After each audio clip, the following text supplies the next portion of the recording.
ጤና ይስጥልኝ ክቡራትና ክቡራን፣ በእስራኤልና ኢራን ጉዳይ የዕለቱን ልዩ ጥንቅር ይዘንላችሁ ቀርበናል። አብራችሁን ቆዩ።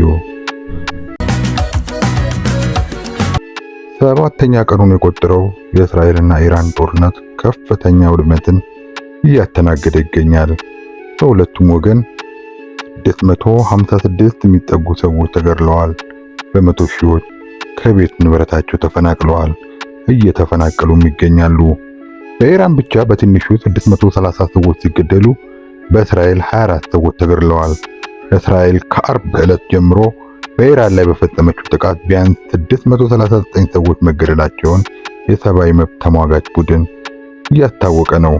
መቀመጫውን በዋሽንግተን ያደረገው የሰብአዊ መብት ተሟጋች ቡድን እስራኤል በኢራን ላይ ባደረሰችው ጥቃት በትንሹ 639 ሰዎች ሲገደሉ 1329 ሰዎች ቆስለዋል ብለዋል። ከተገደሉት መካከል 263 ሲቪሎች ሲሆኑ 154 የጸጥታ ኃይል አባላት ናቸው ብለዋል። የጀርመኑ ዜና ወኪል እንደዘገበው ኢራን በእስራኤል ጥቃት የተገደሉትን ሰዎች ቁጥር በተመለከተ ወቅታዊ መረጃ እየሰጠች አይደለም ሲል ወቀሳ አቅርበዋል። በእስራኤል ውስጥ በኢራን በተፈጸመ ጥቃት ደግሞ በትንሹ 24 ሰዎች መሞታቸውን የእስራኤል ባለስልጣናት አስታውቀዋል። በተያያዘም ሀገራት ዜጎቻቸውን ከእስራኤልና ኢራን ለማስወጣት እየተረባረቡ ነው። ኤርፖርቶች ተጨናንቀዋል። በእስራኤልና ኢራን መካከል የተከሰተውን እየተባባሰ የመጣ ጦርነት ተከትሎ የተለያዩ ሀገራት ዜጎቻቸውን ከእስራኤልና ኢራን ለማስወጣት እየተረባረቡ መሆኑ ተዘግቧል።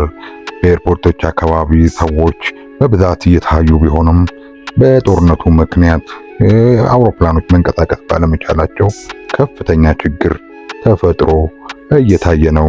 እስካሁን ዜጎቻቸውን ከሁለት ሀገራት ካስወጡ ሀገራት መካከል አሜሪካ፣ ቻይና፣ ጃፓን፣ ካናዳ፣ አውስትራሊያ፣ ኢንዶኔዥያ፣ ጣሊያን፣ ፖላንድ፣ ስሎቫኪያ፣ ፓኪስታን፣ ቪየትናም፣ ፊሊፒንስ እና ቼክ ሪፐብሊክ ይገኙበታል።